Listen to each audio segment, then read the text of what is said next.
Stone క్రషర్ల నిర్వాహకులకు రేవంత్ సర్కారు shock ఇచ్చింది. కరెంటు వినియోగం ఆధారంగా ఉత్పత్తి లెక్కిస్తామని, మీటర్ రీడింగ్ ఆధారంగా రాయల్టీ చెల్లించాల్సిందేనని కొత్త నిబంధనలు తెరమీదకు తెచ్చింది.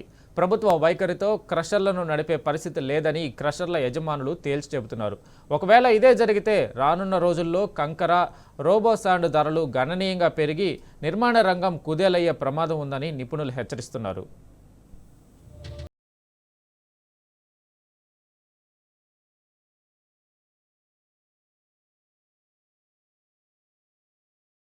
కాంగ్రెస్ ప్రభుత్వం అధికారంలోకి వచ్చాక తమపై వేధింపులు ఎక్కువయ్యాయని క్రషర్ యజమానులు ఆగ్రహం వ్యక్తం చేస్తున్నారు.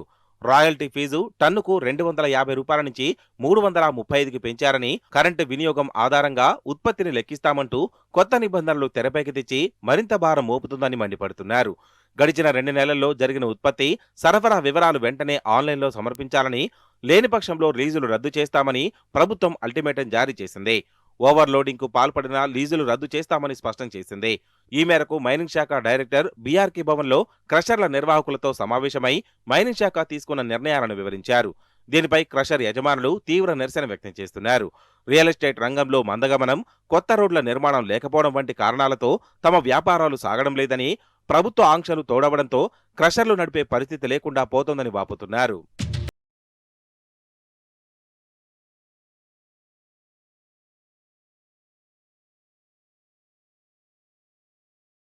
వాట్ల చొప్పున విద్యుత్ వినియోగాన్ని లెక్కిస్తే నెలకు 3000 యూనిట్ల వరకు అదనపు భారం పడుతోందని, ఆ మేరకు రాయల్టీ చెల్లించలేమని క్రషర్ యజమానులు చెబుతున్నారు. నిర్మాణ రంగం మందగించడంతో కంకర వినియోగం ఎక్కువగా రోడ్ల నిర్మాణానికి జరుగుతోందని, అందువల్ల రాయల్టీ నుంచి మినహాయింపు ఇవ్వాలని కోరారు. లేని పక్షంలో ప్రభుత్వ పనులకు వినియోగించే మెటీరియల్టీని ఆర్ఎండ్బి లేక ఆయా గ్రామ పంచాయతీల నుంచే వసూలు చేసే విధంగా చర్యలు తీసుకోవాలని కోరారు. విద్యుత్ వినియోగం ఆధారంగా రాయల్టీని నిర్ధారించడం వల్ల జీఎస్టీ కలుపుకొని టన్నుకు 195 రూపాయల వరకు భారం పడుతోందని తెలిపారు. తమకు 20 ఏండ్ల లీజుకు లైసెన్సులు ఉన్నప్పటికీ ఆచరణ సాధ్యం కాని నిబంధనలు పెట్టి వాటిని పాటించకపోతే లీజులు రద్దు కాదని పేర్కొంటున్నారు. ప్రభుత్వ వైఖరితో క్రషర్లు నడిపే పరిస్థితి లేదని పలువురు యజమానులు స్పష్టం చేస్తున్నారు. నడిపితే నష్టాలు తప్ప ఉపయోగం ఉండదని, అందువల్ల ఉత్పత్తిని చాలా వరకు తగ్గించుకోవడం మినహా మరో ప్రత్యామ్నాయం లేదని చెప్తున్నారు. ఒకవేళ అదే జరిగితే రానున్న రోజుల్లో కంకర, రోబో శాండ్ ధరలు గణనీయంగా పెరిగే అవకాశముందన్న ఆందోళనలు వ్యక్తమవుతున్నాయి.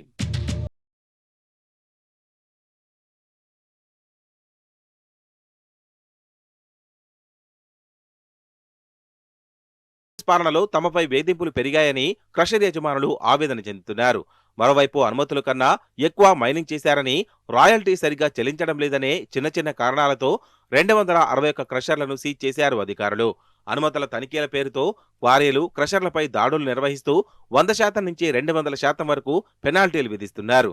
రాష్ట్రంలో 500 వరకు స్టోన్ క్రషర్లు పనిచేస్తుండగా గత ఏడాది రాయల్టీ ద్వారా ప్రభుత్వానికి 650 కోట్ల ఆదాయం సమకూరింది. ఈ ఏడాది 1000 కోట్ల ఆదాయం సమకూర్చుకోవాలని ప్రభుత్వం లక్ష్యంగా పెట్టుకుంది. ఈ క్రమంలోనే రాయల్టీని పెంచడంతో పాటు సరికొత్త నిబంధనలను తెరపైకి తెచ్చింది.